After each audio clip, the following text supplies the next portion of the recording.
Today I will be showing you how to make this fun little pass-through fidget that you can easily make on OnShape. The first thing you should be doing is obviously creating the document, but once you create said document, you want to remove the front and right panel because we will not need them. Now, we want to click on plane up here in the top area, click on this, and set it to however high you would like to make your pass-through fidget. For me, I like 60 millimeters tall. You can make it as high as you would like. Now we can click on this top part with this thing right here. Now we want to click sketch on that top part. Make sure it's the top. It is. Oh, that's not right. Now we want to click point and put it dead in the center. Okay, so I placed a point over there. We don't want that. There. Now we have a point here. Now we can click that green arrow. Go over here and hide this plane with that eyeball because we don't need it at the moment. Click sketch and click on this, the top plane. Grab on center point circle and put it dead in the center. If you're making it around 60 millimeters tall, go ahead and make it like 40 to 43 millimeters wide. 40 to 30 works. And click this, the check mark. Now what we want to do is you can unhide the plane if you want to, but you don't necessarily need to. Go up to sweep by revolve and extrude, but you need to be sweep. Actually, not sweep. It needs to be loft. My bad. Loft. And then you click on this and the point to create this cone. This is what you want. Go ahead and click that check mark. Now what we need is we need to go to the bottom. Go ahead and remove this, hide this top plane. And now that you've done that, we click sketch.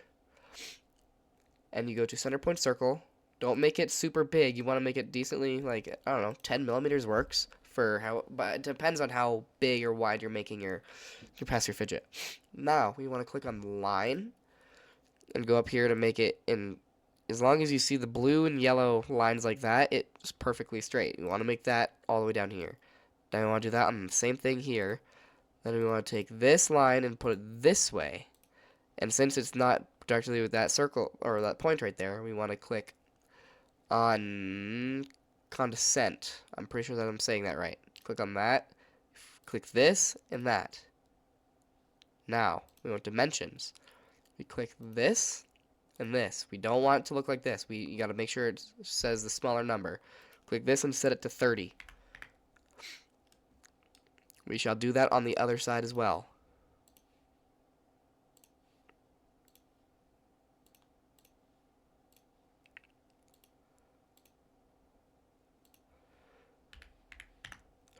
Now that you've done that, we can go back over to line, click on that part, and you want to make it around maybe 2/3 of the way up, like around close to probably around that much.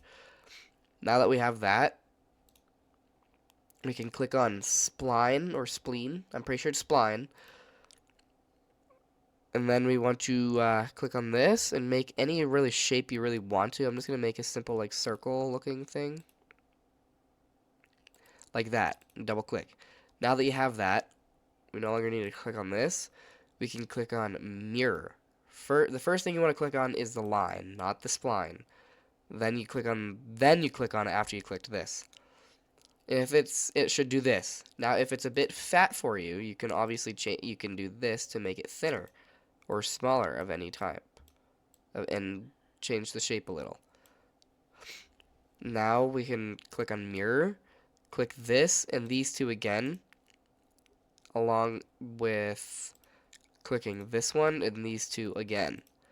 Now that we have that, we can click this and mirror this one and this one.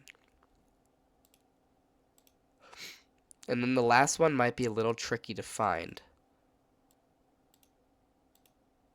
Ah, there we go. You want to click on this line, then this one. Now that we have that, this is what it should look like. It might look a little different for you because of this. But we no longer need a mirror. We want to go to construction right up here. But we don't want to click on it yet. We want to click on the normal straight lines. Then on construction to then make it that dotted line. Now we are done with that step. You want to click sketch in this. Then when you want to click center point circle do this and make it decently close. It's okay if it's a little over. But then you want to click extrude, but only on this center, on that circle. That circle, so it's not a solid. Because if you don't do that, it'll just make it all solid, and you don't want that. Then you want to make it the same height as what you're making this cone, which for me is 60 millimeters. Now that we're done with that, we can click on this cylinder and find helix. If you have to go through like this or any of these other drop-down menus, that's fine, but you should find helix, then click it. 1 to 2 is around, oh, not 12. 1 or 2 is around the best size or twist that you can use. Go ahead and click this, and now that we have this, it should all look like this.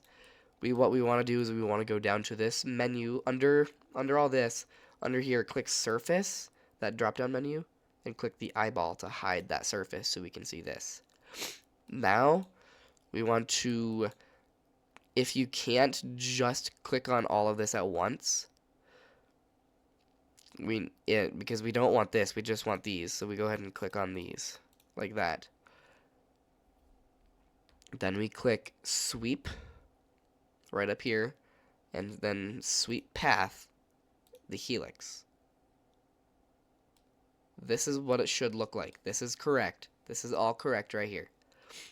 Click that, but the sweep, oh no, yep, see, they're two different parts. Oh no, never mind, it's one part. So that sweep, you want to do this, and you want to click new. So it's two different parts now. So we have part 1 and part 2. See, part 1, part 2. Now what we want to do is we want to go to Boolean. See Boolean, these two circles right here. We want to click subtract.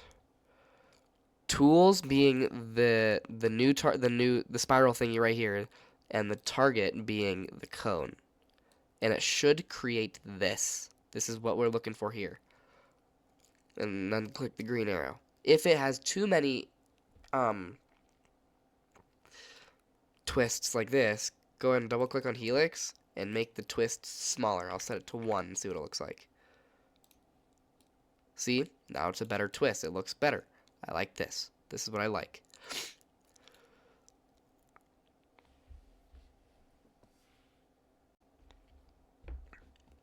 Now what we need to do is go ahead and click this plus button down on the very bottom, and click Create New Part Studio. This is what should pop up. Go ahead and remove the front and right panels. We don't need those. Now that we have entered the new Part Studio, we want to go ahead and find Derived up here, which is this. It's like a little staircase with an arrow. Excuse me.